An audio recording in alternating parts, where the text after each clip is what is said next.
Noite. Deus abençoe, sejam bem-vindos, à aula de Doutrinas 1, Nós teremos, essa é uma matéria bem longa, na verdade são 4 semestres, Vocês vão estudar essa matéria de Doutrinas 1. E é uma matéria bastante técnica, doutrinária, com termos bem técnicos. Mas é bom que você participe, pergunte, porque até quebra aquele ritmo mais doutrinário, digamos assim, mais seco, mas com certeza é uma das matérias mais importantes do Instituto, porque visa fazer com que você tenha a maturidade da fé cristã, aprendendo as terminologias bíblicas, realmente aprofundar em algumas questões para você ter resposta doutrinária da fé cristã. Então essa é uma matéria realmente muito importante. Então talvez vamos entrar em alguns pontos que talvez você assuste um pouquinho, porque às vezes talvez sejam assuntos que você nunca lidou antes, não sei assim, mas aliás, tem algumas matérias no Instituto que o aluno acaba assustando um pouquinho, porque quando você olha a Bíblia de uma maneira mais profunda, você vai vendo que alguns achismos, do que a gente aprende, às vezes não tem certos fundamentos, Por exemplo, ainda não é a matéria, mas como conciliar textos na Bíblia que fala da volta iminente de Cristo, então já em uma questão teológica, Como conciliar textos que fala de uma volta iminente, todo olho verá Cristo, as tribos da terra vão se lamentar, com textos que fala que a igreja ela vai ser arrebatada e que esse arrebatamento será num abrir e fechar de olhos. Então, como será? Quando Jesus vier, vai ser de forma a se revelar para todo mundo ou vai ser rápido? Então, obviamente, para entender isso, nós temos que entender que a vinda de Cristo está em 2 fases, para entendermos toda essa questão, ok? Bom, vamos orar e adentrar então a nossa matéria. Obrigado, Senhor, por essa noite, por esse momento em que nos colocamos diante do Senhor, diante da matéria de doutrinas, e pedimos que o Senhor possa falar ao nosso coração, ó Deus, ser engrandecido, ser exaltado. Obrigado por este momento, ó Pai. Te louvamos em nome de Cristo Jesus. Amém. Amém. Eu esqueci, de primeiramente fazer aqui a chamada. Deixa eu fazer a chamada aqui. Adriana.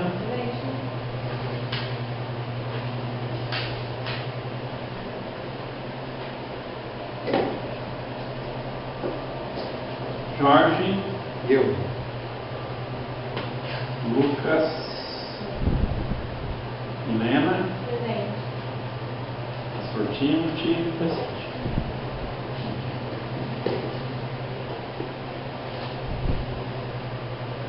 Também nós vamos... não vai ter muitas tarefas, exceto ao longo das aulas eu posso dar alguma coisa para vocês levar para casa, ou algo para vocês escreverem em sala de aula, alguma tarefinha, tá? Mas não vai ter, como as outras matérias, uma sequência de tarefas, não, tá? Bom, então,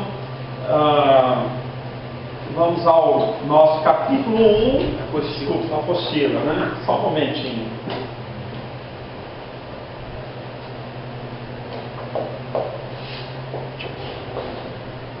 Ó, você tá com o ukulele? Não, como fala? Ukulele. Ukulele? Eu só falo bongo. Bongo? Legal. Mas ukulele não é um violãozinho? Lá dentro a gente tem... eu sei, posso estar confundindo também. Eu vejo ukulele como um violãozinho, só que O tem ukulele? ukulele. Ukulele é 4 cordas para acertar tem Ukulele? Ukulele. Ele é bonitinho, tem É tipo de Havaiana. Havaiana, Música. Assim, é bonitinho. É bacana. Tem um em casa, que o meu irmão está tentando tocar, é no formato do abacaxi. O instrumento com a pescoço, mas a parte assim é o igual abacaxi. É muito legal.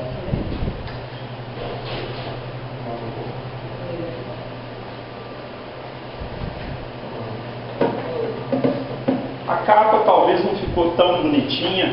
O livro todo, se você quiser achar e comprar, porque afinal de contas serão 4 semestres estudando, né? Então se você consegue o livro, seria talvez mais prático para você, né? Tá certo? Mas não é tão fácil de achar.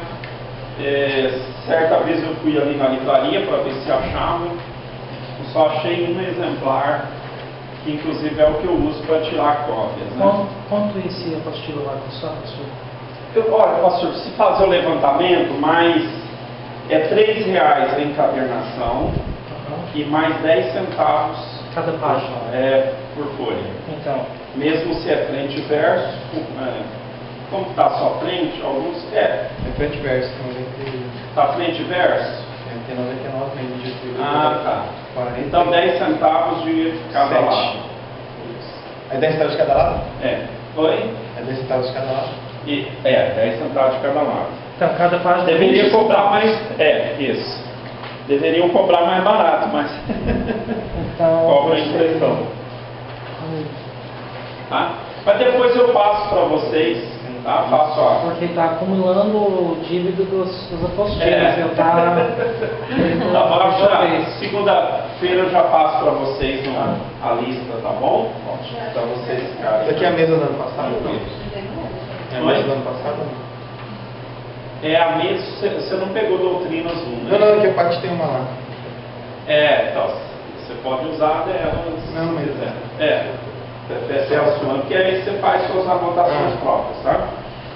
Bom, deixa eu te falar um pouquinho do material, né? Do Teologia Elementar. É um material bastante doutrinário, bem técnico, tá? À medida que a gente, por ser um material bem extenso, então você vai perceber que às vezes tem um título e uma sequência de itens. Dentro daquela sequência outra e outra, tá? Por ser um material que ele pega um tema, então ele vai entrar bem dentro desse assunto. Você vai ver que às vezes fica difícil acompanhar, mas nós vamos tentar. A sugestão que eu dou para você, talvez você, por exemplo, pega um título assim, olha, e vai, tá vendo aqui, ó, sua canonicidade e autenticidade. Eu faço um quadradinho, aí eu vou no próximo item, então canonicidade e autenticidade. Aí o próximo item seria sua veracidade, página 6. Só para você entender. Aí depois, o próximo item, página 9, sua inspiração ou autoridade divina. Tá vendo? Então, todos esses títulos estão relacionados à Bíblia, né? Então, se você entende os principais tópicos, você coloca um sinalzinho comum, vai ficar mais fácil para você entender o livro todo. Então, acho que esses são 3 tópicos maiores, né? Então, você pode usar quadradinho para os tópicos maiores, triângulos para o segundo tipo de tópico, né? Talvez bolinha. E aí vai ajudando você a se situar dentro da apostila, não ficar perdido com tanta informação que a apostila traz, tá bom? Bom, a apostila ela é bastante doutrinária, ela é cheia de tópico. perfeito só a Bíblia, né? Você vai ver que à medida que a gente vai estudando, vai ter bastante citações de outros livros que o autor coloca, né? Referências que ele coloca. Num dado momento, digamos assim, que você até pode questionar alguma citação, mas será que é isso mesmo, pastor? Que perfeito é a palavra de Deus, é a Bíblia, né? Tem horas que ele tem assim um cunho mais, eu diria, calvinista, né? E tem hora que ele abandona essa ideia calvinista, né?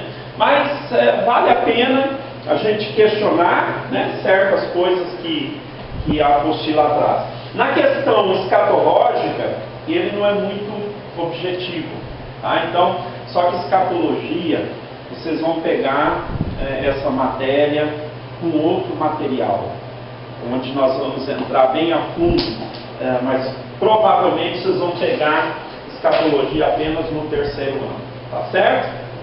Então, dito isso, vamos ao nosso material, tá? Eu vou pedir que vocês leiam também, possam fazer aí uma leitura para nos ajudar. No caso do pastor Timothy, o pastor pode ler também? Pastor Timothy? Eu posso, só eu tenho muito mais dificuldades dos outros com a leitura, mas eu posso. Sem problema, tá? Muito bem. Então vamos começar aí. Capítulo 1, a doutrina das Escrituras, que é chamado de bibliologia. Então, bibliologia, vocês vão estudar cristologia depois, pneumatologia, doutrina do Espírito Santo, hamartiologia, doutrina do pecado, e por aí vai, angelologia, ou angiologia, como alguns dizem, tá? Então todas essas doutrinas que vocês vão estudar. A doutrina das Escrituras, bibliologia. As Sagradas Escrituras constituem o livro mais notável jamais visto no mundo. São de alta antiguidade. Contém um registro de acontecimentos do mais profundo interesse. A história de sua influência é a história da civilização. Os melhores homens e os maiores sábios têm testemunhado de seu poder como instrumento de iluminação e santidade, e visto que foram preparadas por homens que falaram da parte de Deus, movidos pelo Espírito Santo, a fim de revelar o único Deus verdadeiro e Jesus Cristo a quem Ele enviou.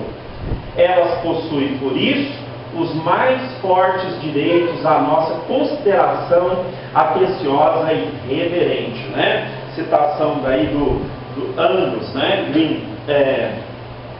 É bom que o pastor Timo está aqui, que ele vai nos ajudar com alguns nomes, né? Que vão aparecer ao longo da apostila. Às vezes a gente tem dificuldade, são nomes em inglês, às vezes vai nos ajudar. Mas por que nós estamos aqui no Instituto? Para estudar a palavra de Deus, né?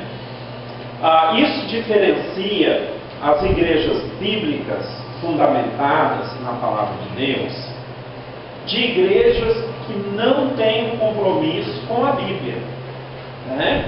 Até dizem que tem. Vocês usam a Bíblia, usamos a Bíblia, vocês aceitam a Bíblia, aceitam.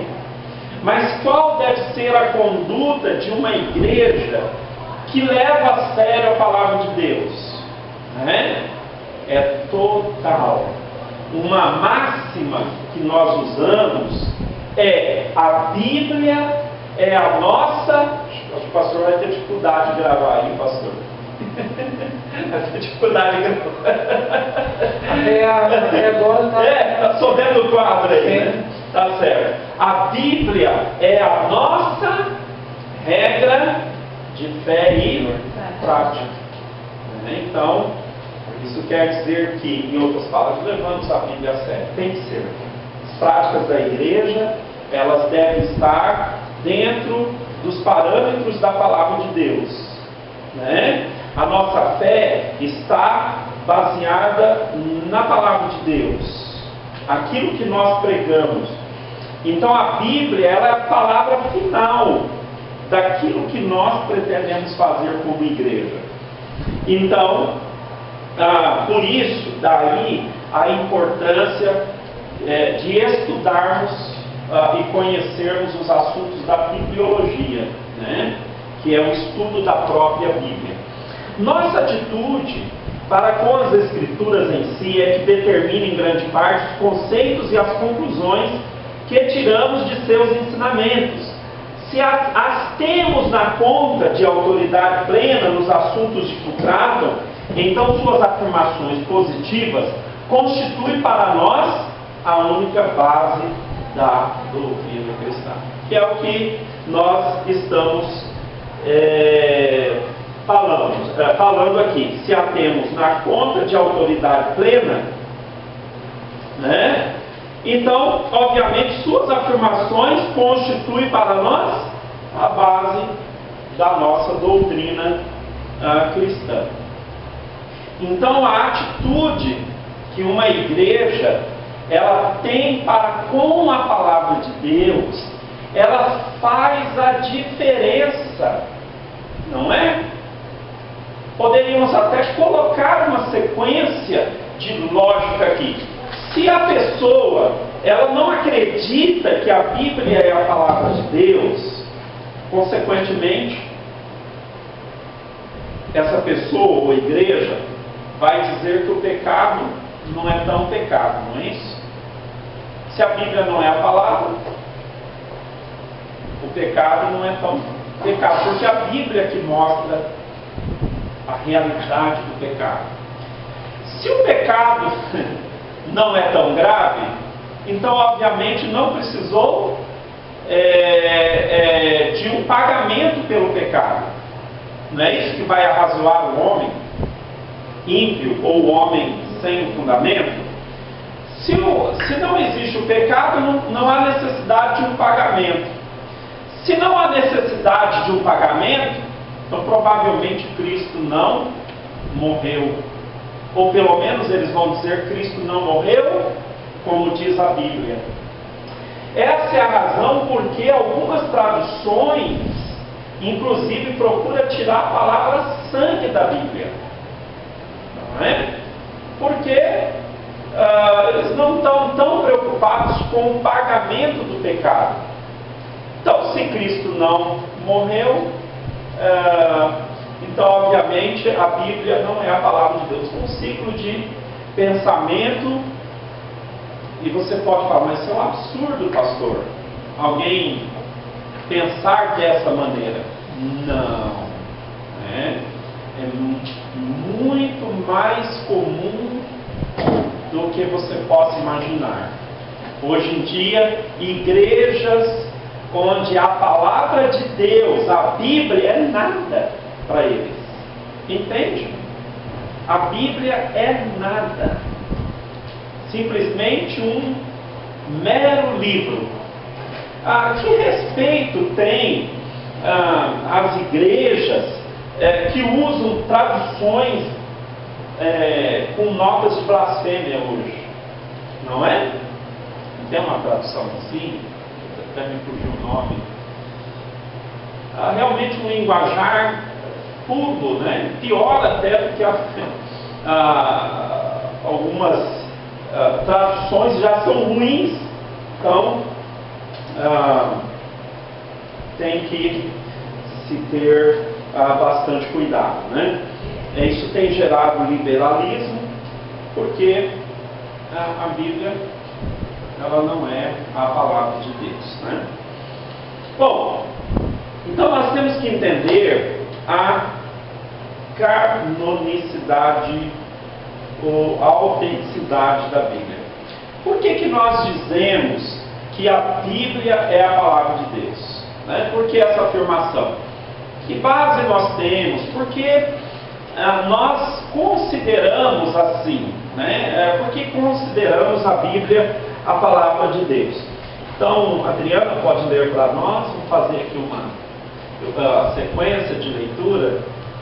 Então, quando eu falar assim, próximo, significa que troca a pessoa. Se eu falar continua, é a mesma pessoa, tá bom? Significado. Por canonicidade das escrituras, queremos dizer que, de acordo com padrões determinados e fixos, os livros incluídos nelas são considerados partes integrantes de uma revelação completa e divina, a qual, portanto, é autorizada e obrigatória em relação à fé e à prática. A palavra canon é de origem cristã, derivada do vocabulário grego canon, que por sua vez provavelmente veio emprestado do hebraico kané, que significa junco ou vara de medir. Daí tomou o sentido de norma ou regra. Mais tarde veio a significar regra de fé e finalmente catálogo ou lista. Muito bem.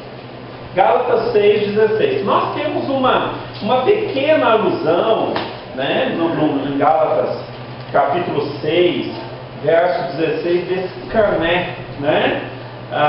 Mas, obviamente, o cânon se refere a toda a produção da Bíblia ou a Palavra de Deus. Então, Gálatas, capítulo 6, verso 16. E a todos quanto andarem conforme esta regra, fazem misericórdia sobre eles e sobre Israel. Onde que você vê a palavra cânon aí? Regra, né? Regra. E a todos quanto andarem conforme essa palavra, tá? Conforme essa palavra. Então hoje nós temos vários tipos de medição, né? A trena, o metro, tem inclusive metros a laser, não é? Uma coisa impressionante, já é até comum, né? A pessoa bate o laser aqui, já sabe quantos metros tem daqui naquela parede. Aliás, quando eles foram colocar isso aqui, ó, usaram um negócio a laser, né? Já coloca lá na parede, já sabe onde que deve colocar esse negócio aí, que fugiu o nome agora, né? Mas como que era antigamente o sistema de medida? Era uma vara, né? Ela tinha um padrão certamente, esse padrão ele pode ter sido mudado com os tempos, né? É uma vara maior ou menor, mas eu lembro que eu trabalhava na roça quando garota, né? Então o sistema de medir, como as pessoas cortavam cana, então tinha que ter um sistema de medir, então não ia usar um metro, que não convinha para aquela situação, então eles usavam um compasso gigante, né? E eles iam girando aquilo na mão para fazer a medida. Mas eu acho que esse tipo de compasso pode ser até se assemelhar, né? Que era um tipo. Ali eles usavam vara também, né? Quando não tinha um compasso, jogavam uma vara no chão, e aí para saber quantos metros tinha aquela coisa. Então, é interessante porque a palavra cano, né, significa vara de medir. A vara de medir, ela era um referencial para alguma coisa, né? Ó, isso aqui está dentro de um parâmetro, mas isso aqui está fora de um parâmetro. Então, por que nós sabemos disso? Por causa da vara, né? Por causa da regra que está aqui. Obviamente, essa palavra cânon, ela veio mais tarde para designar a vara de medir da nossa fé, que é a Bíblia, né? Nós temos um número X de livros que faz parte desse cânon, certo? Então, cânon se refere ao conjunto de livros que nós temos, que são considerados sagrados, considerados em verdade o são, né?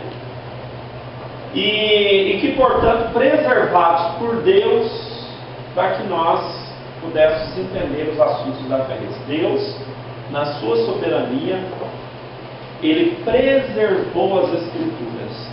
Até seria uma definição, deixa-me dar até de cabeça uma definição, você quer escrever? Né? Então, mais tarde até a gente vai ver inspiração, mas o que é inspiração? Né? A gente fala se a Bíblia ela foi inspirada por Deus. Então, eu vou dar uma definição para você. Por inspiração, queremos dizer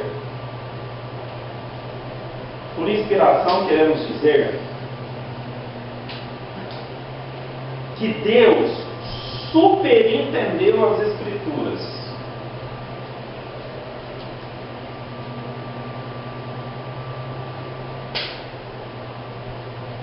Por inspiração, queremos dizer que Deus superintendeu as Escrituras numa maneira que guardou os seus escritores do erro. Por inspiração, queremos dizer que Deus superintendeu as Escrituras numa maneira que guardou os seus escritores do erro.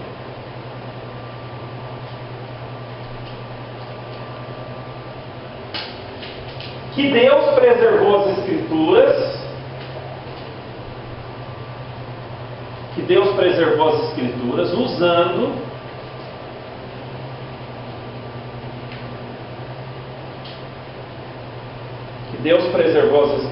usando o conhecimento,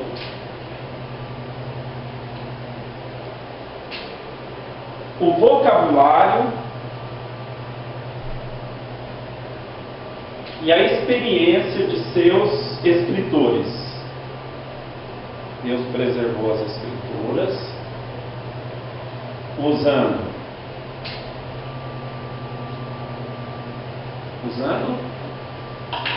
pode repetir para mim? Usando o conhecimento, o vocabulário e a experiência de seus escritores. Contudo, preservando-os do erro. Então isso é inspiração bíblica. Significa, né? Não, isso não precisa escrever até aquele ponto só.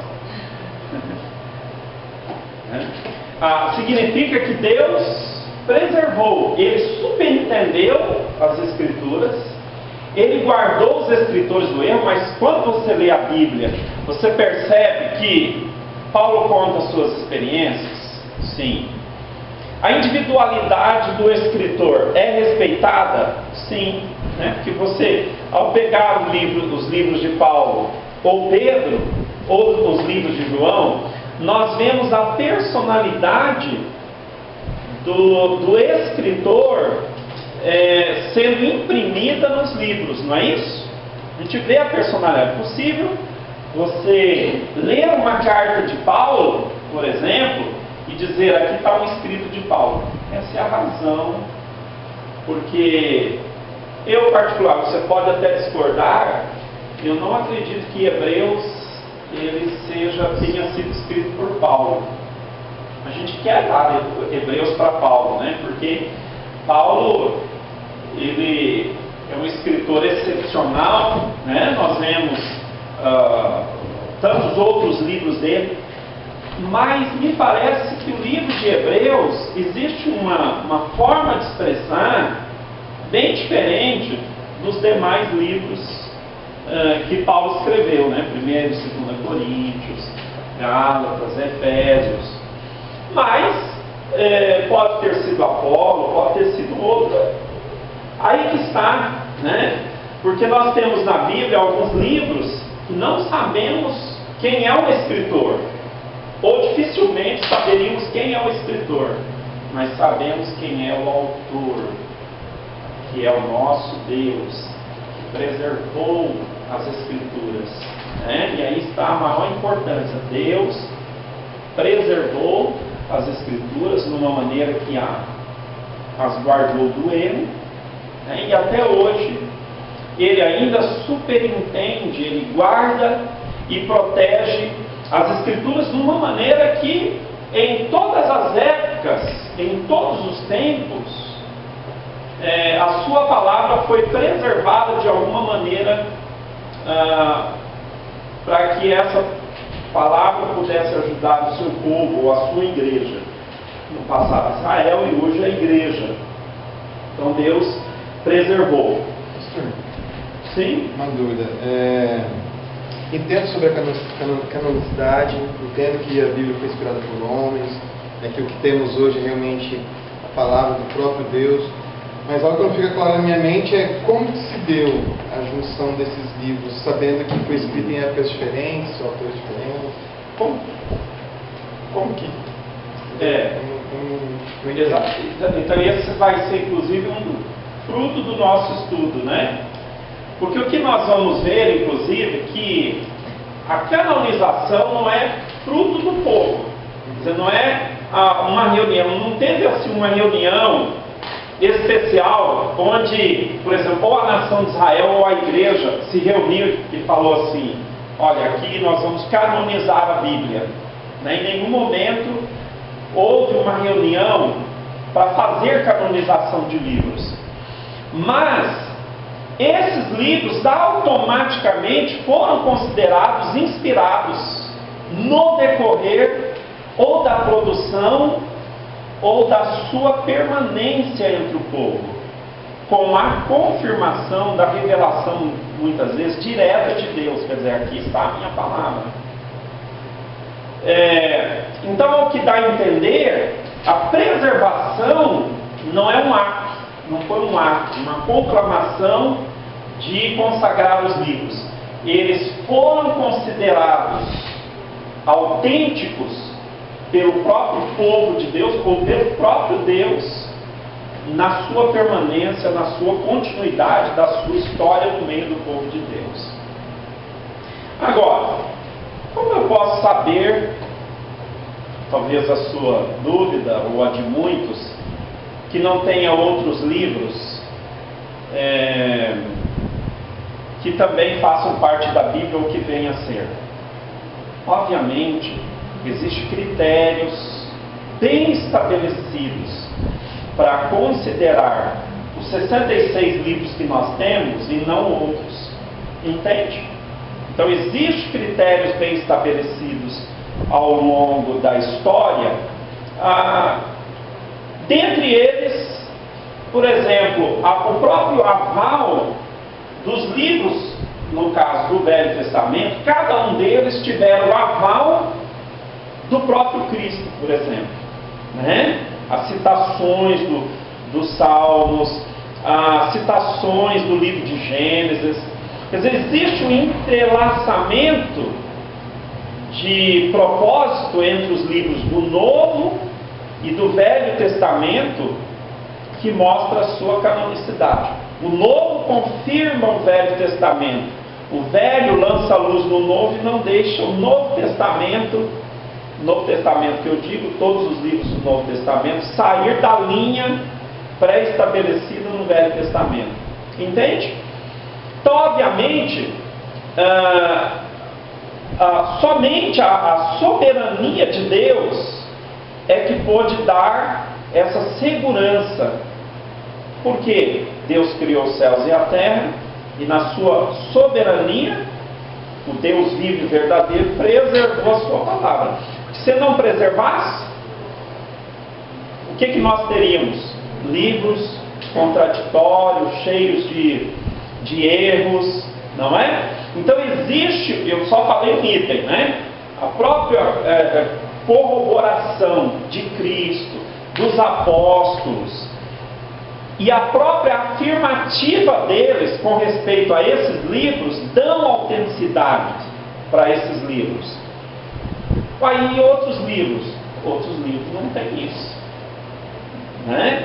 Aí o Evangelho de Judas, que foi achado quando Judas perdeu a bota, não se encaixa, né? Embora temos que abrir a mente um pouco mais, entendendo que nem todo livro não inspirado significa que ele é espúrio. Por exemplo, Macabeus não é inspirado. Como história, precisa se escandalizar com Macabeus, ele vai falar uma parte da história. Só que ao ler o livro, ele vai ter erros históricos. O próprio Macabeus, ele pede,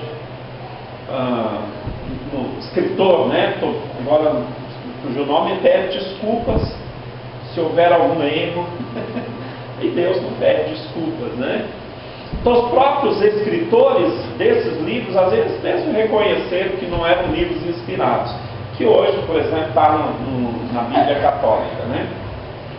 Mas esses livros, no caso, eles não são livros católicos. O catolicismo, ele lançou mão desses livros e incluiu para aprovar as heresias, porque por ter erros doutrinários e serem livros confusos, então o catolicismo pegou esses livros para incluir no cânon deles, né? Só que foi mais problema para o catolicismo do que propriamente solução, porque por não serem livros católicos, tem afirmativas que combatem o próprio catolicismo, mas há alguns pontos, né, que vai favorecer as doutrinas erradas deles. Então, por que os demais livros, eles não foram considerados canônicos? Por causa de um conjunto de regras. Por exemplo, esses livros nunca foram citados, livros católicos, por exemplo, ou outros, pelos apóstolos, né? Nunca foram reconhecidos pela igreja cristã em todos os tempos. Todos esses livros sempre foram reconhecidos pelos judeus, povo de Deus, né? Foram reconhecidos por Cristo. Todos esses livros foram reconhecidos pelos apóstolos, foram reconhecidos pela igreja cristã, tá vendo? Então isso, e pelo próprio Deus, em afirmativas doutrinárias ou de revelação de Deus, enquanto esses livros estavam sendo compostos. Então isso fecha a questão. Os demais livros, que têm centenas, para não falar milhares, não se encaixam nesse perfil. E nenhum pode, porque não são inspirados, né? Então o cânon, ele se dá pelo fato de que esses livros, eles já passaram por uma medição, entende? Eles só fazem parte do cânon porque eles já passaram por um crivo, por um teste, e portanto a igreja chegou à conclusão de que esses são os livros, a igreja de Deus, a verdadeira igreja, até a falsa também, né? Precisa entender a questão histórica. Mas no fim até a falsa acabou dizendo que esses livros são verdadeiros. Mas a igreja verdadeira, historicamente, aceitou esses livros, porque eles passaram por esses crivos. E outros livros foram rejeitados, né? Ok? Não sei se cheguei à sua pergunta, né? Então, isso é o cânon, né? O cânon, hoje, estritamente são, o que faz parte do cânon? 66 livros que nós temos, 39 no Velho Testamento e 27 livros no Novo. E, portanto, está fechado o cânon, né? Fechou o cânon com o livro do Apocalipse. Quando você encontrar, por exemplo, um mormon, ele vai dizer assim para você: olha, não é verdade, tem mais livros, além dos 66, que são os livros de Joseph Smith, não é isso? Eu lembro uma situação em que eu morava em Ponta Porã e eu tinha que pegar um ônibus de Dourados para Ponta Porã, né? E eu fui comprar passagem e o ônibus, na verdade, ia demorar mais do que horas. E eu observei que do outro lado da rua havia um grupo de mormons. Eu falei, puxa vida, eu queria tanto ter a oportunidade de ir lá e falar de Cristo para alguém deles, né? Mas não deu outra, né? Tinha um banquinho num determinado lugar. Aí eu peguei a minha Bíblia e sentei naquele banquinho, fiquei lendo. Aí daqui a pouco o mormon, ele sentou do lado. Oi! Eu falei, oi, tudo bem, tudo. Você está lendo a Bíblia? Eu estou lendo a Bíblia. Você gosta, ele perguntou para mim, de ler a Bíblia? Eu gosto de ler a Bíblia. Você sabia, ele disse para mim, que eu tenho uma Bíblia?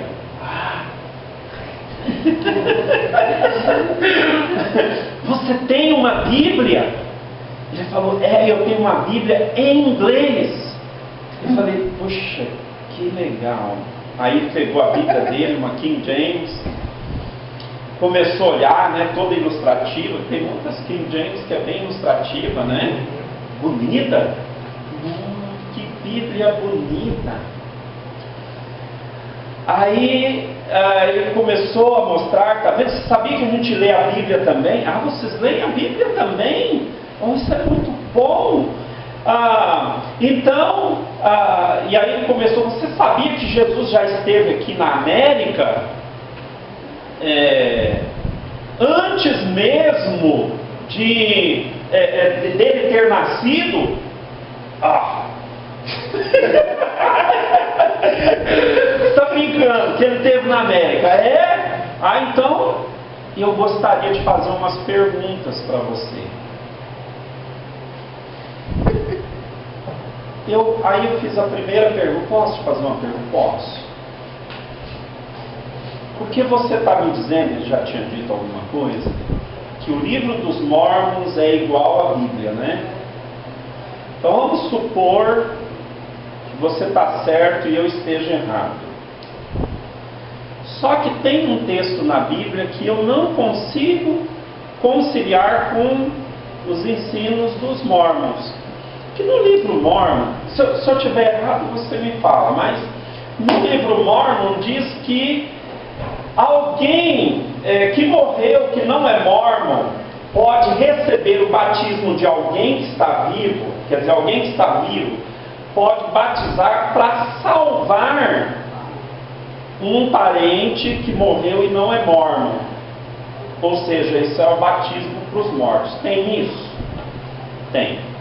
Então isso quer dizer o quê? Que algo que alguém faz, uma obra que alguém faz, que é o batismo para os mortos, pode salvar uma outra pessoa? É isso? Estou entendendo direito? É isso?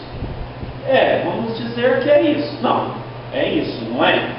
Porque se a pessoa, ela não é mormon e morreu, o mormon pode se batizar por alguém não mormon para que ele tenha salvação, vai para o reino. Na verdade vai para um dos reinos, né? Porque eles têm 3 tipos de reino. Qual é o tipo de salvação deles? Agora a minha pergunta é, se a Bíblia diz que nem a minha obra pode me salvar, como pode a obra de alguém salvar outro? Só me responde isso.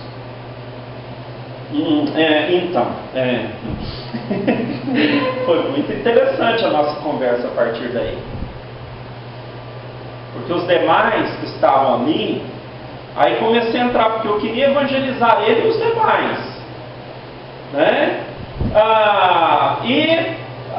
Mostrei textos, né, que realmente aponta o fato de que a nossa salvação pela fé, sem as obras, até Efésios 2, 8 e 9, né?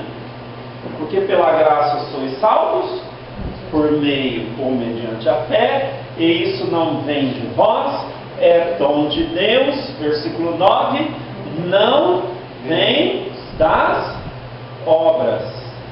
Para que ninguém se glorie. Então como é que pode ser isso? Aí eu até perguntei para ele, batismo é que tipo de obra? Ele falou, não é obra. Não, tem que ser alguma coisa. Batismo é um convênio. Não, mas espera aí, é um ato. Você só me responde, é um ato de justiça ou de injustiça? Não, é um ato de justiça. Então, a Bíblia diz que nenhum ato de justiça, não pelas obras de justiça que houvéssemos feito, mas segundo a sua misericórdia, nos salvou, acho que o texto de Tito, né? Nos salvou pela lavagem da regeneração e da renovação do Espírito Santo. Então, como é que fica isso? Então, quando ele emudeceu, aí nós já entramos no ônibus, ele emudeceu e eu tinha mais um tempinho para falar de Cristo para ele. E eu disse tudo isso para te mostrar o seguinte: quando você encontrar com uma seita que vai dizer para você assim, olha, existem outros livros que são inspirados, você não entra no mérito da questão até te contradizer. E diz, pelo menos para ele, você não vai dizer não é verdade, seu livro não é inspirado. Simplesmente, o seu livro tem inspiração, Deus também inspirou o seu livro, então o seu livro tem que concordar com a Bíblia. Porque se não concorda com a Bíblia, obviamente algo está errado. A minha Bíblia ou o seu livro, não é isso? Então não vou entrar no mérito da questão com o Norman se existe ou não outros livros inspirados. Eu sei que o cânon são uns 66 livros, ok? Mas com ele eu não vou entrar nesse mérito. Eu apenas vou dizer o que diz o seu livro. Ele fala isso? Se ele fala isso, não é segundo a Bíblia. Deus não se contradiz. O Deus que inspirou a King James não vai consequentemente errar com os livros de Joseph Smith, se esses livros são a palavra de Deus. Não é isso? Houve uma outra situação, e aí eu tive um azar, porque passou um pastor da Reverendo Moon e um pastor da Assembleia de Deus que tinha se convertido a essa seita, né? Aí eu disse para ele, olha, e na verdade na época eu não conhecia bem a seita, eu ouvia muitas coisas do Reverendo Moon, sabia algumas coisas, mas eu disse para ele, olha, eu não ouço falar muito bem da sua religião, da sua igreja. Mas tem até um pastor que foi da Assembleia, que está aí, né? Faz o seguinte, você me dá um material para mim ler. Eu vou ler esse material, você me volta daqui a alguns dias. Aí, se a seita do Reverendo for uma coisa boa, eu morava em frente à igreja, né? Na época eu falei assim, eu vou chegar para a minha igreja e vou dizer assim para eles, olha, gente, pode aceitar os ensinos do Reverendo Moon, que é coisa boa. Agora, se não for, eu vou falar para você onde estão os erros, tá bom? Você me passa algo para mim ler. Só que aí ele me passou um livro de 400 páginas. Pronto. E eu tinha uns 2 dias mesmo para ler. Mas eu deixei cair o livro, sujei e acabei tendo que ficar comigo. Já que é assim, aí eu li aquele livro inteiro. Mas assim como você está vendo, bibliologia, cristologia, eu comecei a esboçar o livro, dizer, erros que eu achava na bibliologia, cristologia, teologia, pneumatologia, e fui colocando por tópicos dentro das minhas anotações. Quer dizer, no fim, a verdade é que eu estava sabendo mais do livro dele do que ele mesmo. Os irmãos, chegou um ponto da leitura do livro que eu tive vontade de rasgar, queimar aquilo. Porque o livro doutrinário deles era uma história de fracasso das pessoas que de fato falharam. Adão falhou, aí eles vão contando, Noé falhou, Abraão falhou, não sei quem mais, Davi falhou, para chegar em Cristo e dizer assim: Cristo também falhou. A morte de Cristo foi indevida e injusta. Cristo não deveria ter morrido pelos nossos pecados. Confesso para você, fiquei bravo com aquilo. Porque enquanto não falou que Abraão falhou, não sei, quando chegou em Cristo, estava atacando a pessoa de Cristo. Sabe por quê? Porque segundo a doutrina dele, Cristo falhou, e agora, pelo fato de Cristo ter falhado, então surgiria um novo Messias. Quem que é o novo Messias? O próprio reverendo Moon. Que é ele, né? No livro ele diz que ele é o Messias, a esposa dele é o Espírito Santo, né? E que, portanto, ele é que traria. E o reinado de Cristo teria que ser na Coreia do Sul, né?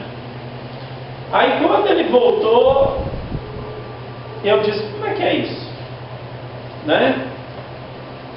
Como que você pode fazer uma afirmativa dessa? Aí comecei a mostrar textos para ele, por exemplo, de Hebreus, onde diz a palavra que a Bíblia usa é: convinha que Cristo padecesse pelos nossos pecados.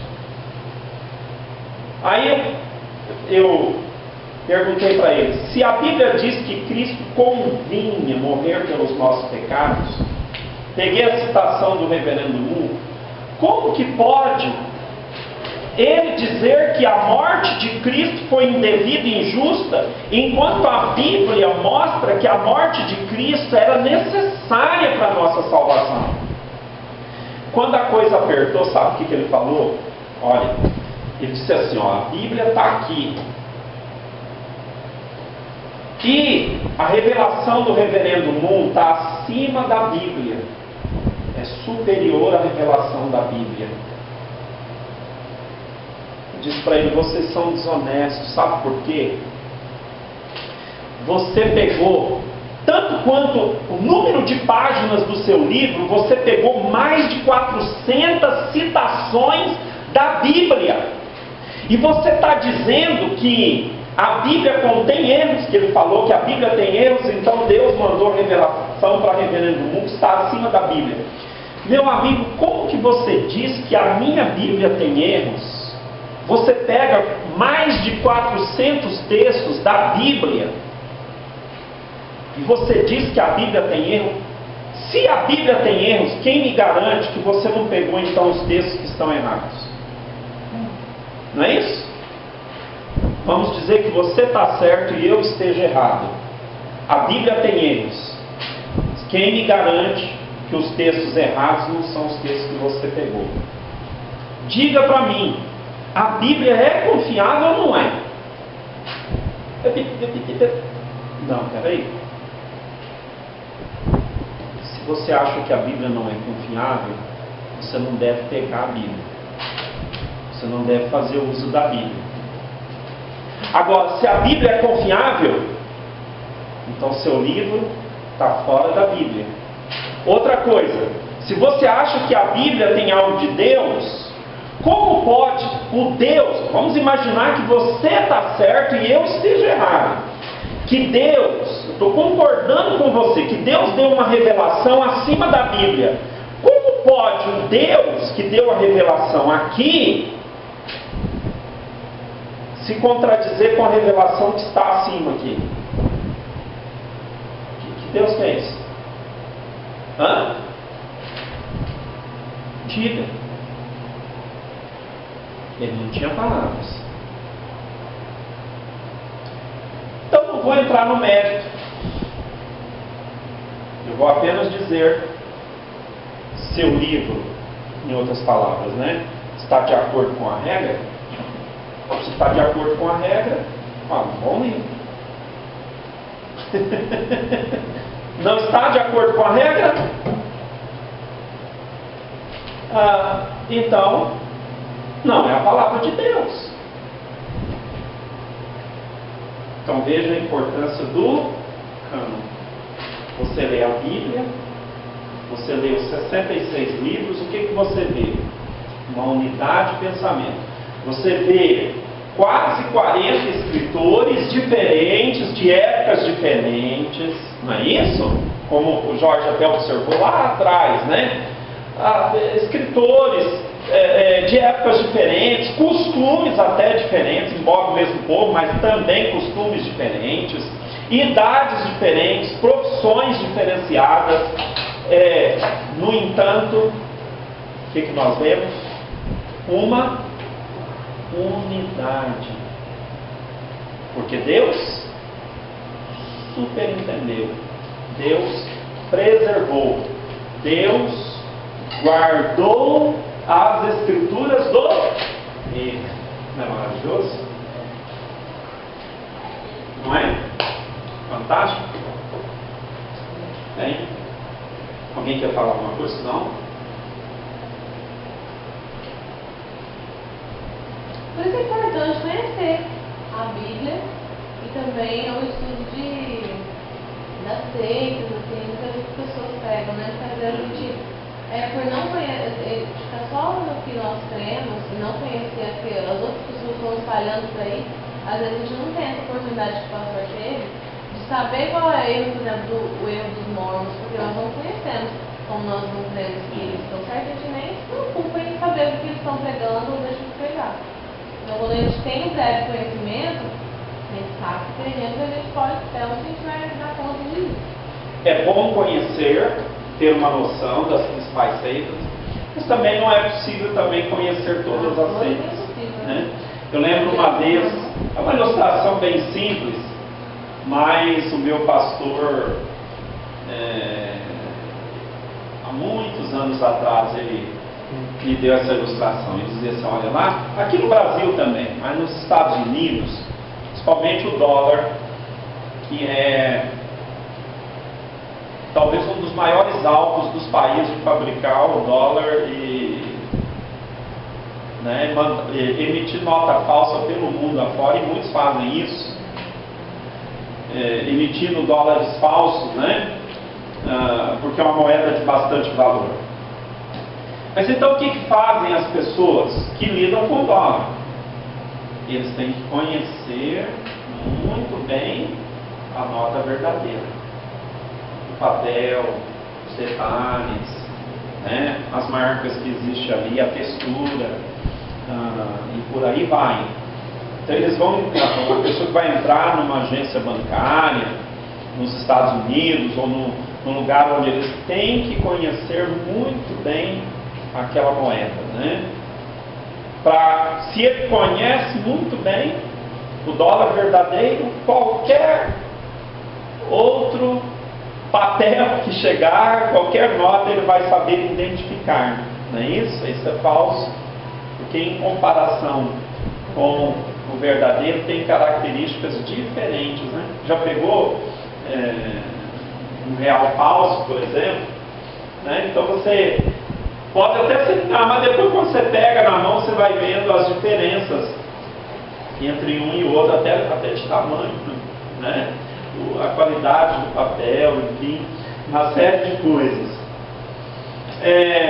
Então, obviamente, temos que conhecer as principais doutrinas, mas também estudar as seitas, né? O bom é saber que existem características gerais das seitas. A gente pode estudar essas características gerais e aí você já pode identificar aquela seita, né? Se você conhece. Não dá para conhecer toda a seita, todo dia surgem novas no mundo. Ainda mais aqui no Brasil, né? conhecimento geral do povo, eles acham que só tem evangélicos e católicos no Brasil. Mas entre os evangélicos, olha, eu diria que tem evangélicos bem piores do que os católicos até. Sabe? Eu diria que tem. Porque o católico, ainda, às vezes você vai falando com ele, vai usando a Bíblia, cai em si e ele reconhece o erro. E tem muitos evangélicos com doutrinas muito piores até. Ó, o catolicismo, por errado que seja, eles aceitam a Trindade. Não é isso? Bom, o que mais? Eles dizem que a Bíblia é a palavra de Deus, né? Embora tenha outros livros. Não dá para aproveitar muita coisa, mas tem igrejas que nem aceitam a Trindade, né? E é bem mais difícil você chegar neles e ganhá-los para Cristo. Muito bem.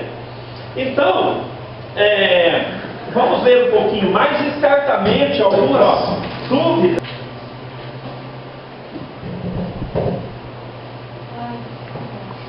Página 1 ainda, né? Eu estou falando. A palavra canon é de origem cristã e derivada do canon. Já lemos. Deve ser compreendido, entretanto, que a canonização de um livro não significa que a nação judaica, por um lado, ou a igreja cristã, por outro, tenha dado a esse livro a sua autoridade. Antes, significa que sua autoridade, já tendo sido estabelecida em outras bases suficientes, foi consequentemente reconhecida como de fato pertencente ao cânon e assim declarada. Está vendo aí? Então, não significa que a nação judaica, por um lado, ou mesmo a igreja cristã, tenha dado a esse livro autoridade. Não foi a igreja que deu autoridade, né? O próprio Deus. A igreja só reconheceu essa autoridade. Continuando. Deve-se reconhecer que cada um dos livros canônicos possui uma qualidade que determinou sua aceitação. Foi percebida sua origem divina, por isso foi aceita. A canonização do livro importava em 1. O reconhecimento de que seu ensino era, em sentido todo especial, divino. 2. A consequente atribuição ao livro pela comunidade ou seus guias de autoridade religiosa. Então a canonicidade, ela foi percebida, né, por NX razões, ela foi assimilada pela igreja ou pelo povo de Deus. Então, nós vemos que esses livros, olha, Ilquias, quando ele pegou o livro da lei do Senhor, e esse até vai ser citado isso aí, né? Disse Ilquias a Zafã: achei o livro da lei na casa do Senhor. Zafã leu o livro diante do rei Josias. Quando Zafã leu, você conhece essa história? Leu o livro diante do rei Josias, o que ele fez? O rei conheceu, né? Orou, se prostrou, se humilhou. Por quê? Porque já era reconhecido por ele que aquele livro era a palavra de Deus. Quer dizer, o rei Josias, ele não canonizou o livro, mas já o reconhecia como sagrado e atestou tal fato, né? Foi reconhecido. Então, algumas provas. As Escrituras não exigem credulidade cega por parte daqueles que as examinam a fim de estudá-las, mas sim crença inteligente, fundamentada na base de fatos críveis. Então vamos ver o cânon do Antigo Testamento próximo. O Antigo Testamento não contém nenhum registro da canonização de qualquer livro ou coleção de livros, mas sempre reconhece os livros como possuidores de autoridade canônica. São falhas todas as teorias que consideram a canonização dos livros do Antigo Testamento como obra do povo. A autoridade canônica e seu reconhecimento são duas coisas distintas. Prova-se por 3 considerações a decisão do povo. Prova-se por 3 considerações que a decisão do povo não foi a causa da canonicidade. O que ele está colocando aí não tem que se tirar a ideia de que a canonização ela veio por um decreto, por digamos, uma reunião, vamos canonizar os livros da Bíblia. Não, é a própria, digamos assim, ou preservação de Deus com respeito aos livros. E nós vemos algumas razões, né? Nós vemos algumas razões. Esses livros foram considerados livros de Deus por uma percepção óbvia, né? Da revelação, ou da forma como Deus revelou esses livros. Então vamos ver essas 3 razões aí. Próximo. Número 1. Naqueles tempos, a autoridade não era considerada como proveniente do povo, mas sim de Deus. A teoria crítica colocaria a força ou princípio da civilização moderna nos tempos antigos. A fim de que os livros fossem reconhecidos por Israel, era necessário possuírem. A autoridade canônica previa, pelo contrário, Israel não os teria reconhecido. Eram canônicos pelo fato de ser divinamente inspirados e de possuir autoridade divina desde sua primeira promulgação. Então, esses livros, o que a gente vê ao ler a Bíblia? Os livros de Deus, eles já foram considerados livros de Deus desde a sua fonte, não é isso? Não houve assim uma celebração, houve simplesmente um reconhecimento. Esse livro é de Deus, pronto e acabou. Não é? Então, quando Ilquias, quando Zafã leu, já era considerado, aqui está a palavra de Deus. Talvez já pela forma como esse livro, a sua origem, né? A maneira como esses livros vieram e por que eles vieram. Vieram por uma razão. Pode ter sido escrito por Jeremias, não é isso? Algumas coisas Deus, eu quero evitar a palavra ditou, né? Mas algumas coisas Deus revelou diretamente, só que não foram livros escritos mecanicamente. Ou Deus escreve aí, ditado, não é isso? No princípio, criou. Não foi assim, né? Mas desde o início, quando os escritores os produziram, ou esses livros foram repassados, já foram considerados canônicos, divinos, e aceitos pelo povo como divinos. Entende? O processo por as pessoas identificaram os livros no Novo Testamento é a palavra de Deus de cada livro? Foi mesmo o processo espiritualmente dos livros do Novo Testamento? Eu creio que sim, né? Embora nós temos que entender que alguns livros levaram um tempo maior de aceitação, não é? Alguns livros prontamente foram incluídos nesse cânone e aceitos. Outros levaram um tempo maior.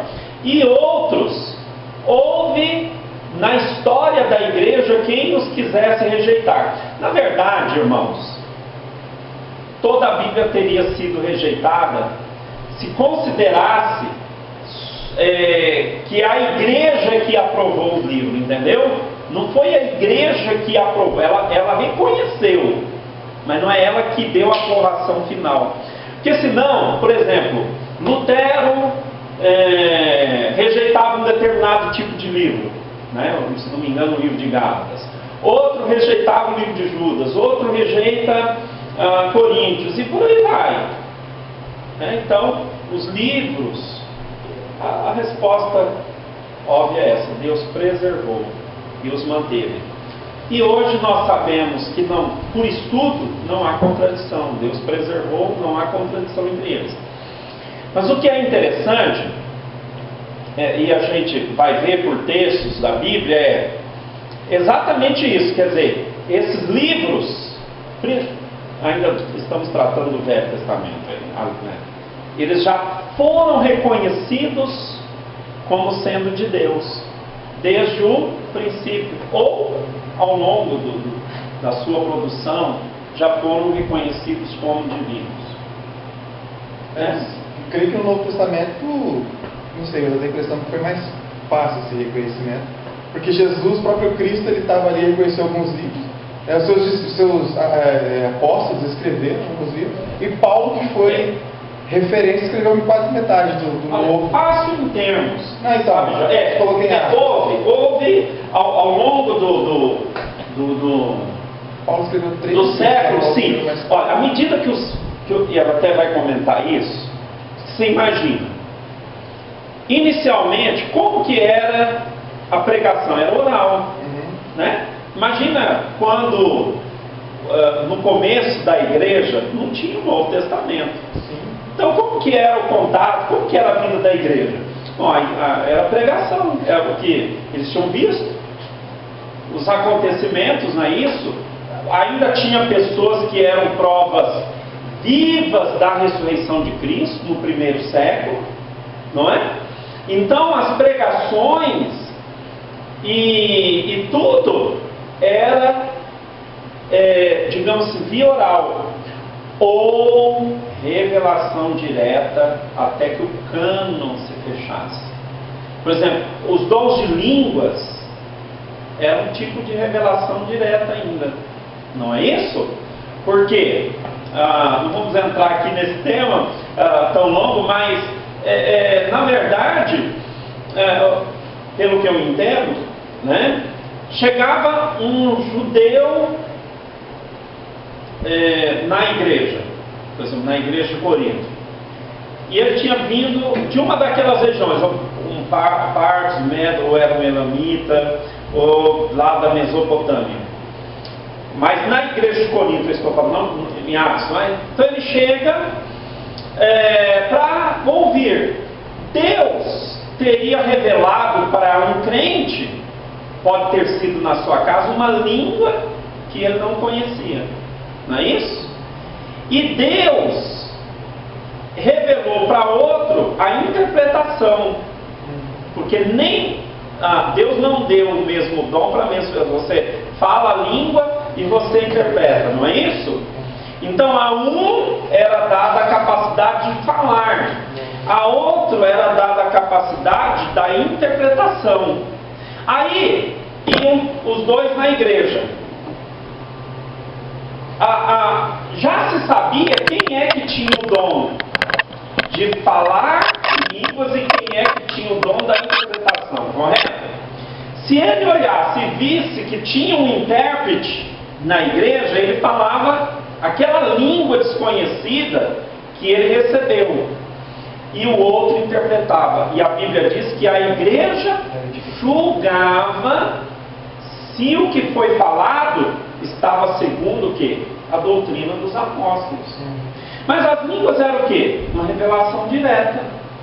Mas por que Deus fez isso?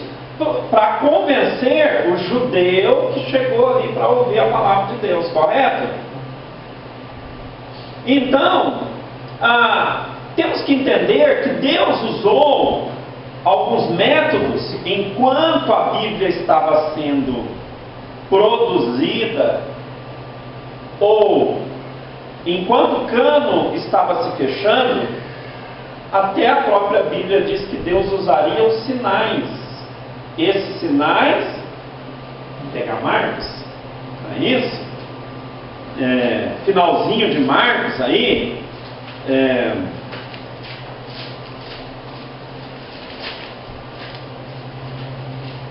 então nós temos que entender que houve tudo isso na era da igreja, né? Olha, final de Marcos aí, capítulo 16, verso 15, e disse-lhes: ide por todo mundo, pregai o evangelho a toda criatura. Quem crer e for batizado será salvo, ponto e vírgula, mas quem não crer será condenado. E estes sinais seguirão aos que creem. Em meu nome expulsarão os demônios, falarão novas línguas, pegarão nas serpentes, e se beberem alguma coisa mortífera, não lhes fará dano algum, e porão as mãos sobre os enfermos e os curarão. Ora, o Senhor, depois de lhes ter falado, foi recebido no céu e assentou-se à direita de Deus. Sem tecer um longo comentário sobre a passagem, mas o que o texto está dizendo? A igreja ia seguir e os sinais seguiriam essa igreja. Não é o que estão fazendo hoje, né? Os crentes, principalmente pentecostais, estão seguindo os sinais. Vamos buscar os sinais, vamos buscar a maravilha, vamos buscar isso e aquilo. Aí ao contrário, os sinais seguiriam os que creem. Por que isso? Porque até um certo período de tempo, enquanto a Bíblia estava sendo produzida, os sinais ainda eram necessários para a confirmação do que eles pregavam. Então eu acredito que todos esses itens aconteceu na história da igreja em algum momento, para Deus mostrar para o povo, ou para alguém que queria crer, que o que está sendo falado é a verdade. Então Deus usou os sinais. Eu estou falando sinais, mas entendendo que enquanto o cânon estava ou sendo produzido ou fechado, Deus agiu certamente de maneiras inusitadas. Hoje não há necessidade disso mais, né? Por quê? Porque o cânon se fechou. Comprovamos que nós estamos com a verdade, com a Bíblia em mãos, né? A soberania de Deus não terminou, o poder dele não terminou, mas provavelmente ele não vai fazer aqueles sinais, mas porque nós temos o cânon já completo. Não é isso, pastor Ian? O Cristo está perguntando o diferente, porque Jesus confirmou o Velho Testamento que ele tinha, foi a palavra de Deus, mas no Novo Testamento o Espírito Santo usou alguns dons para confirmar que a coisa está falado de Deus. Então isso foi minha pergunta.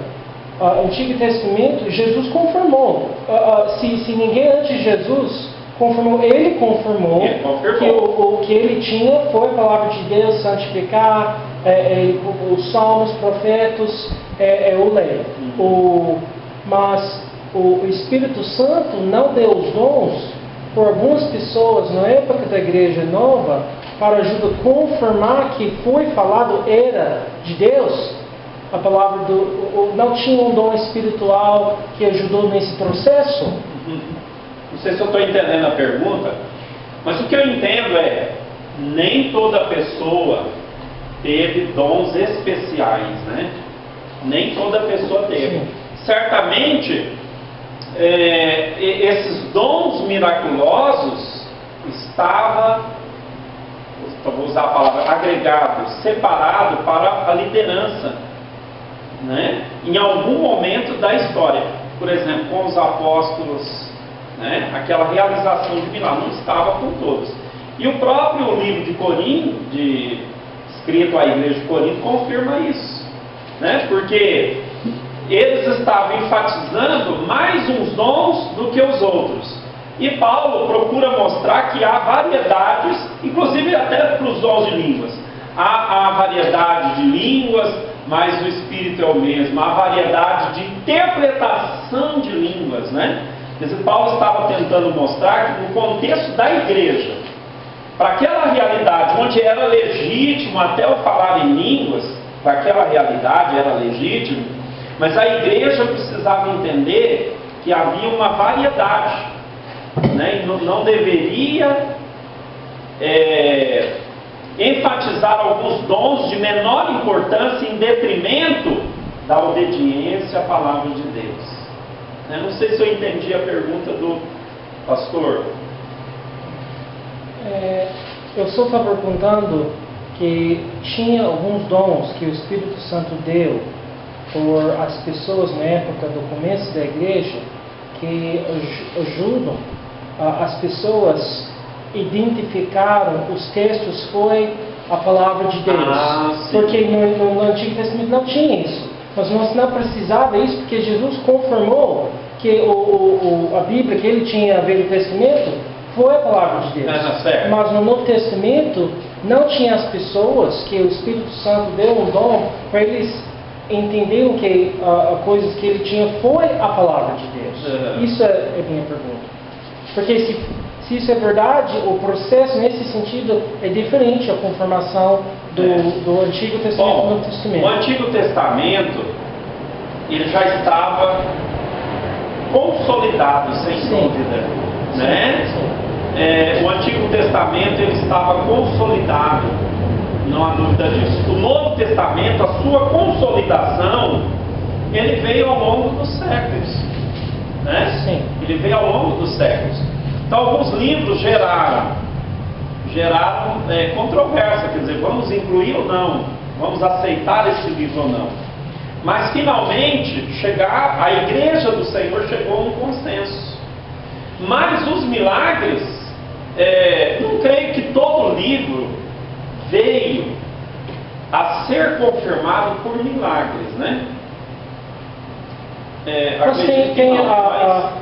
O dom de profecia, falando a palavra de Deus, vai confirmar que a coisa estava. A palavra de sabedoria, conhecimento, não necessariamente esses dons que está falado no Marcos 16. Eu acredito que esses sinais, certamente, para confirmar na situação, por exemplo, Paulo, né?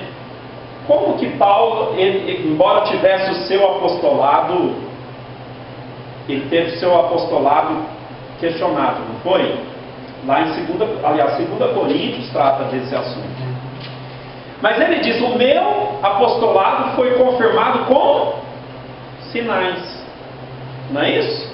Ele não tinha o Novo Testamento que mostrava que ele é o Paulo. Ele precisava dos sinais.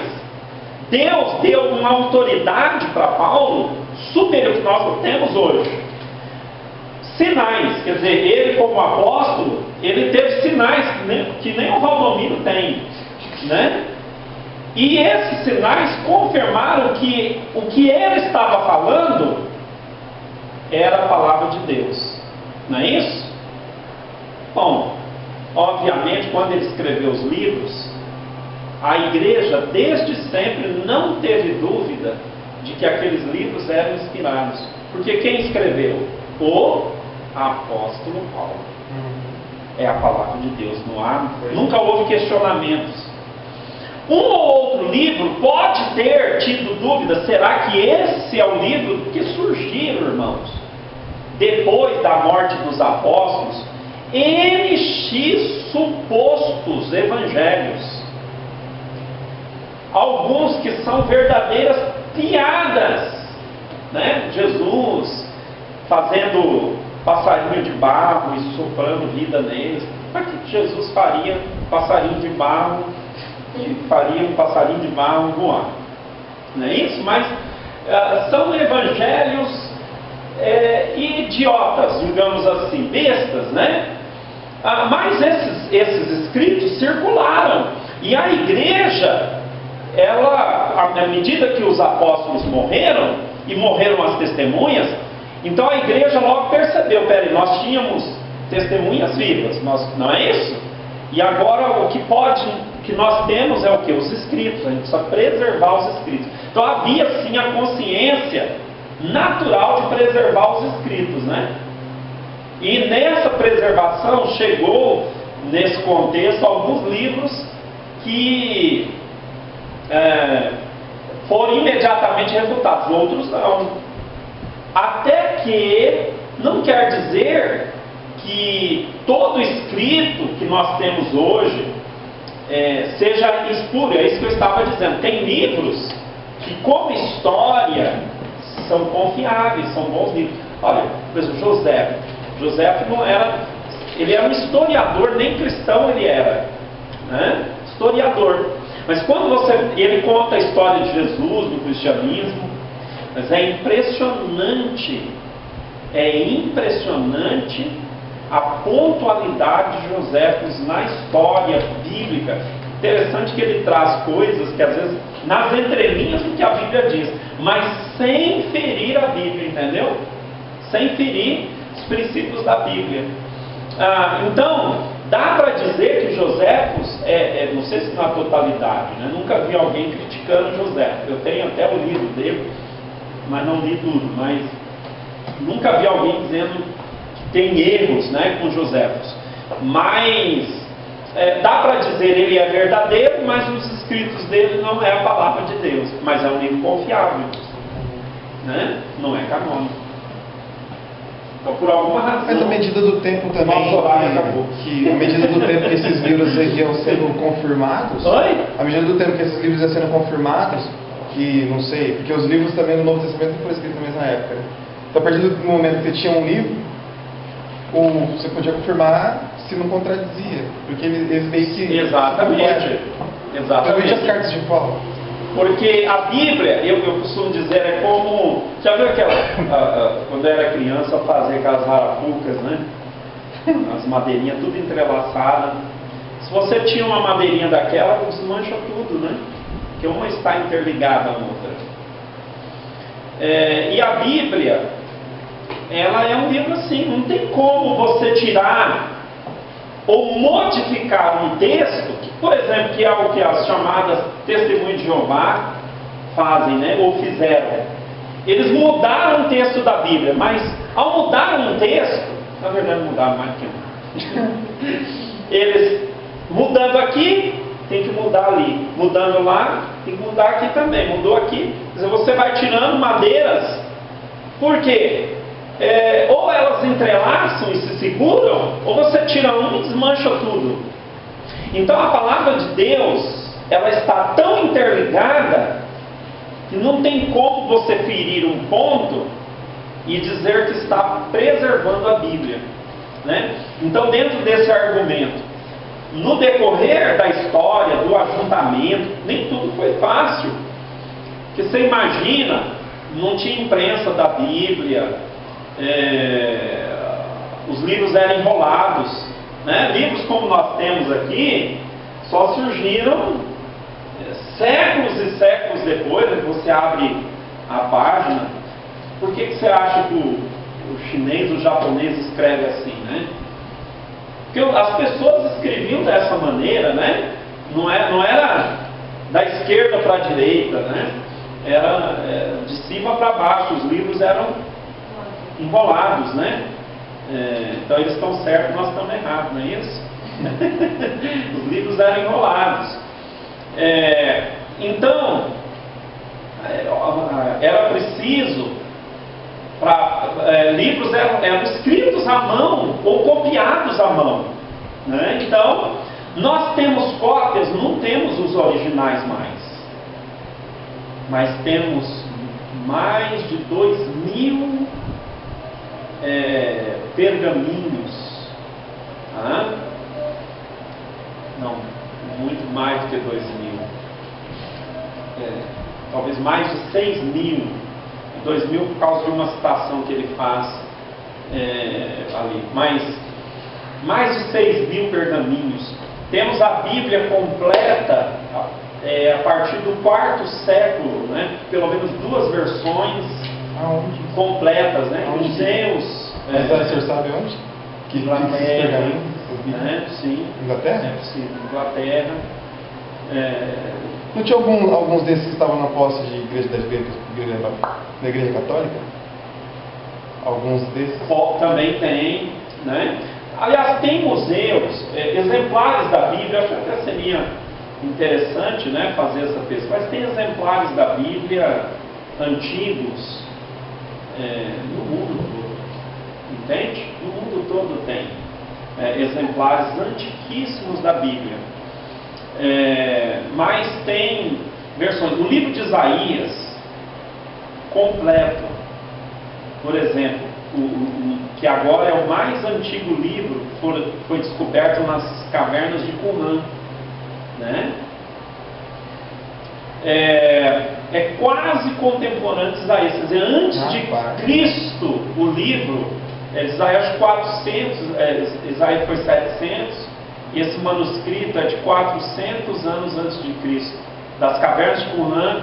Foi descoberto em agora eu não sei, eu não vou chutar aqui datas, né? Mas eu sei que na Segunda Grande Guerra Mundial que terminaram, exatamente na Segunda Grande Guerra Mundial, que eles terminaram de traduzir o livro de Isaías completo, naquela ocasião. E os críticos, você imagina, um livro que está aqui hoje na face da Terra, né? Antes de Cristo, os críticos pegaram e falaram assim: pronto, agora achamos um livro antes de Cristo, o livro de Isaías. Vamos pegar esse livro e mostrar que os evangélicos e a Bíblia está errada. O que você acha que aconteceu?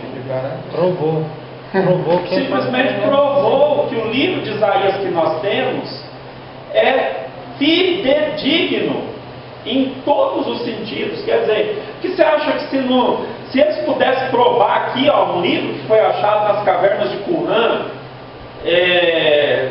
foi encontrado manuscritos e manuscritos, e aqui o livro de Isaías com todos os erros, quer dizer, a Bíblia é um livro infundado. Você acha o que o mundo faria com uma revelação dessa? Né? Eles detonariam o que nós temos, que nós chamamos de Bíblia hoje, se eles pudessem. Mas simplesmente, quando traduziram esse exemplar do livro de Isaías, era idêntico ao que nós temos hoje. Quando o senhor fala que foi traduzido no meio da Segunda Guerra Mundial, esse livro eles acharam, mas a gente já tinha tradução. Sim, desde sempre, né? Não, desde sempre, porque eu estou falando de escritos, né? É a referência mais fidedigna que nós temos hoje. Mais antiga, né? Mas temos muitos outros de Isaías, no caso, o mais antigo de Isaías. Mas temos Bíblias completas a partir do quarto século. E manuscritos espalhados nos museus da Inglaterra, da França, dos Estados Unidos. Temos mais de 6.000 confiáveis. Estamos falando de 6.000 confiáveis, mas outros muito mais. E aí, aquilo que eu estava falando com o pastor, quando você faz um levantamento de manuscritos, tem duas linhas também. Por exemplo, de Antioquia, porque o cristianismo, quando surgiu, espalhou. Deixa eu correr então. Tá? Quando surgiu o cristianismo, quando ele espalhou, pela Bíblia é possível saber que região que o cristianismo espalhou, certo? Antioquia, da Síria, da Psídia, na Ásia. Então tem uma região própria, e a maioria dos manuscritos vem dessa região. Agora, mais tarde, o que acontece? O cristianismo começa a se afastar da verdade, não é? O catolicismo começa a ganhar corpo a partir do ano 300, mas o catolicismo não era tudo isso que ele é hoje, né? Mas até o quinto século, ano 500, ainda havia os chamados pais da igreja que defendiam a fé, que lutavam, que depois foram mortos por essa igreja que começou a criar corpo. Na verdade, então, no começo da era, depois do ano 300, que nós vemos, o cristianismo explodiu com a liberdade. Mas aí alguns líderes começaram a ganhar autonomia, de onde mais tarde se tornou corpo, que foi o catolicismo. Mas não foi. O catolicismo não surgiu assim também, né? Houve um progresso aí. A partir daí, portanto, no quinto século, é que nós vemos alguns manuscritos também surgindo, que são até hoje, e esses manuscritos via Alexandria são os manuscritos problemáticos, né? que na verdade o testemunho de Jeová, para pegar e aprovar a doutrina deles, foram nesses manuscritos para aprovar suas ideias. Algumas traduções hoje, por isso você tem que analisar, porque algumas traduções fazem uso desses manuscritos, tá? E dá muita diferença de acordo com alguns textos. Algumas traduções fazem uma mistura entre os manuscritos via Antioquia e Alexandria. Então, na verdade, é produtivo fazer um estudo da Bíblia que eles chamam de manuscritos massoréticos, né? E são manuscritos confiáveis. Pastor? Quando as pessoas falaram comigo sobre toda essa informação que nós temos, os manuscritos, os pedacinhos, as coisas assim, eles falavam que tem mais prova que a Bíblia é assim, que George Washington foi presidente dos Estados Unidos. Então, o padrão para identificar algum evento, alguma coisa historicamente, não tem outra maior em comparação dos outros eventos da Palavra de Deus. É incrível. É incrível. A quantidade de textos confiáveis, textos concordes, né? Quando eu falei dos mais 6.000, estou falando de textos concordes entre si. Ainda que talvez algum ou outro texto pode ter melhor tradução, mas textos concordes, né, são mais de 6.000, que podem discordar em algum texto também, não é? Se você pegar a Bíblia Trinitariana ou a Corrigida, que para mim são boas traduções, então toda a Escritura, você vai encontrar aqui na Trinitariana, é divinamente inspirada e proveitosa para ensinar, para redarguir. Corrigida, toda a Escritura divinamente inspirada é proveitosa. Então alguns vão dizer, esse está no lugar errado aí, né? Porque tem muita diferença, uma afirmativa, toda a Escritura é divinamente inspirada e proveitosa para ensinar, para redarguir, para corrigir e instruir em justiça, para que o homem de Deus seja perfeito, perfeitamente habilitado para toda boa obra. Na Corrigida, toda a Escritura divinamente inspirada, pode dar, mas eu gosto realmente da primeira, porque coloca com mais ênfase. Mas entendo que na Corrigida toda a Escritura divinamente inspirada mas a tradução está considerando que toda a Escritura é divinamente inspirada. Entende? Mas você vai encontrar alguém que, vamos jogar a Corrigida no lixo por causa desse versículo. Entende? Mas eu já encontrei textos também na Trinitariana que assim, estão em análise, né? Mas como alguém disse, não importa o quanto a Bíblia ela tenha sofrido na mão dos copistas. Entendeu? Não importa o quanto a Bíblia tenha sofrido na mão dos copistas, ela é a palavra de Deus. Não é isso? Nós temos não é a Bíblia que é pobre, é a nossa linguagem que o é. Então tem coisas, ideias que é difícil transmitir, a nossa língua não acompanha, a nossa cultura não acompanha, a própria palavra amor, não é isso? Verdade. Porque tem gente que fala assim, tem 3 tipos de amor na Bíblia: amor ágape, filéu e eros, né? Mas tem muito, se você no Velho Testamento, nas línguas hoje, é muito mais do que 3 na Bíblia. Tipos de amor, entendeu? Então o judeu, ele usava para cada situação diferente um tipo de amor, estava bem definido. Esse é o amor de marido, de amigo, amor por Deus, né? E nós simplesmente usamos a palavra amor para tudo, né? Então isso é a pobreza de uma língua.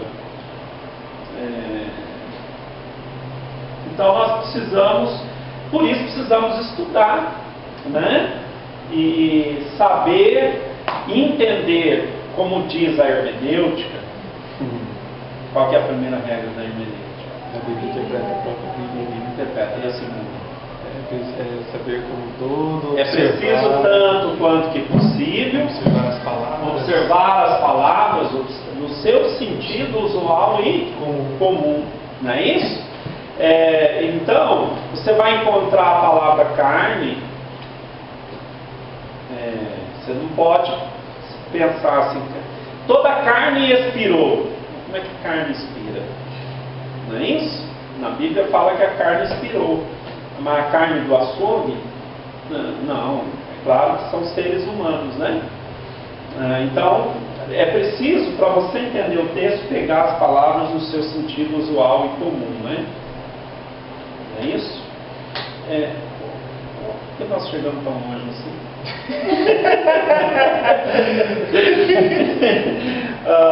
Onde nós estávamos? Então, Deus preservou as Escrituras. Nós temos manuscritos, nós temos a palavra de Deus confiável em abundância, né? Textos confiáveis. E mesmo que a Bíblia tenha sofrido, mas Deus, aí está a questão do cânon, Deus preservou as Escrituras e a guardou do erro. Amém? Muito bem, eu acho que é isso. 10 para as 9, vocês vão ter aí 10 a 12 minutos, tá? De intervalo. Muito bem. Vamos fazer uma sequência aqui de oração, começando com a letra A, né? Pode fazer a palavra da oração. Senhor Deus, muito obrigado pelo teu amor, pelo teu cuidado, pela tua proteção até aqui. Obrigado, Deus, pelo nosso momento de estudo, pela oportunidade que nós temos, Deus, de ter, de funcionar dela, para aprender mais, Senhor.